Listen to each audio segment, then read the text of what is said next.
Et c'est l'heure de faire un point, sur l'indice parisien. Chronocac, on retrouve, Bernard Praz-Desclaux, trader pour compte propre. Bonjour Bernard.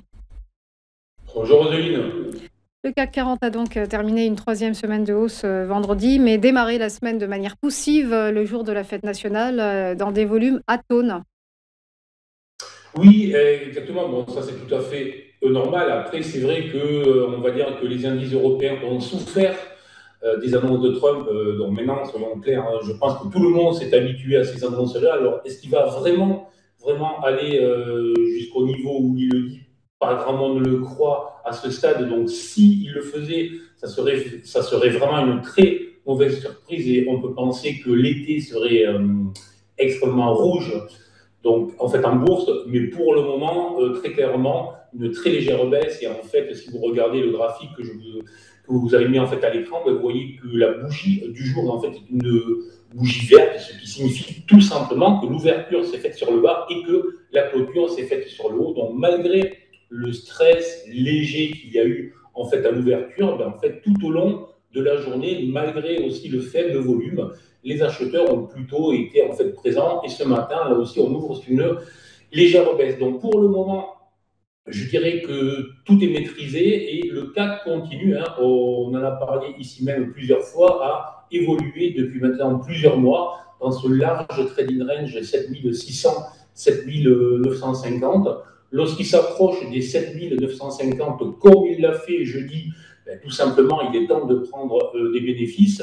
Et si jamais il venait rechercher la zone 7600, voire légèrement en dessous, comme il avait pu le faire à la fin juin autour des 7500 points, à ce moment-là, probablement, ce sera une zone pour se positionner à l'achat. Donc, pas de stress pour le moment. Il faut rester maître de ses nerfs, toujours en fait en bourse, bien évidemment. Après, on a aujourd'hui une journée qui est très importante, hein, puisqu'on va avoir en fait à 14h30 le CPI, donc les chiffres de l'inflation aux États-Unis. Et alors que Trump tape vraiment sur le président de la Réserve fédérale pour qu'il baisse ses taux, on aura à la fin du mois le résultat, est-ce que Jérôme Powell cède ou pas. Donc évidemment que le CPI est un élément clé, hein. Autrement dit, s'il ressort plus haut, si l'inflation ressort plus haut que prévu, ben, ce sera négatif. Donc la probabilité d'avoir des taux qui baissent en fin de mois sera très très faible, voire sera inexistante.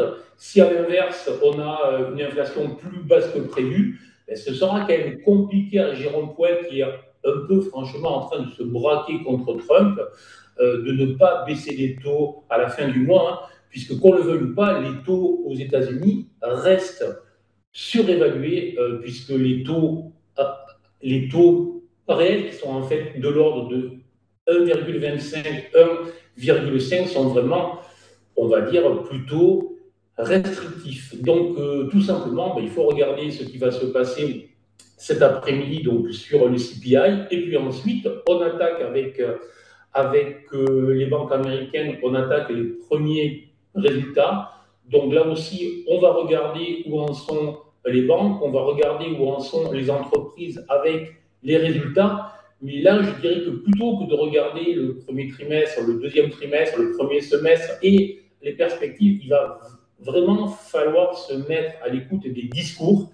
Parce que est-ce que les entreprises investissent? Est-ce qu'elles y voient? Ou est-ce qu'elles sont dans je dirais, dans un trouble que ressent à peu près tout le monde face au coup de boutoir de Trump? Un coup j'y vais, un coup j'y vais pas, j'y vais à 20, j'y vais à 30, j'y vais à 10, bref voilà.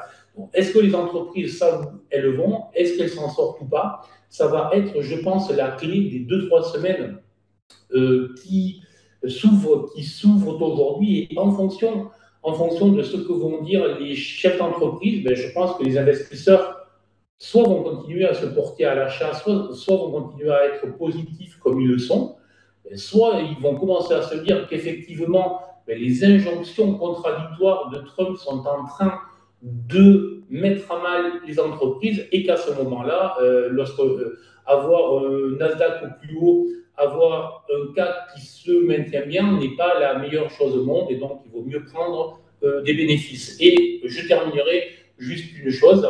On a eu ce matin les chiffres du PIB en Chine, légèrement, légèrement supérieur aux attentes. Attention quand même, le supérieur aux attentes continue à montrer que la Chine n'est pas dans une accélération forte, mais quand même, c'est supérieur. Donc, il se passe quelque chose en Chine. Et juste un point, là, vraiment, pour finir, on a Nvidia qui a reçu, qui va recevoir logiquement l'autorisation de revendre ses puces les plus avancées en Chine, ce qui montre bien là aussi qu'il y a des deals qui sont en train de se faire entre Trump et la Chine, donc pourquoi pas demain ou la semaine prochaine avec l'Europe.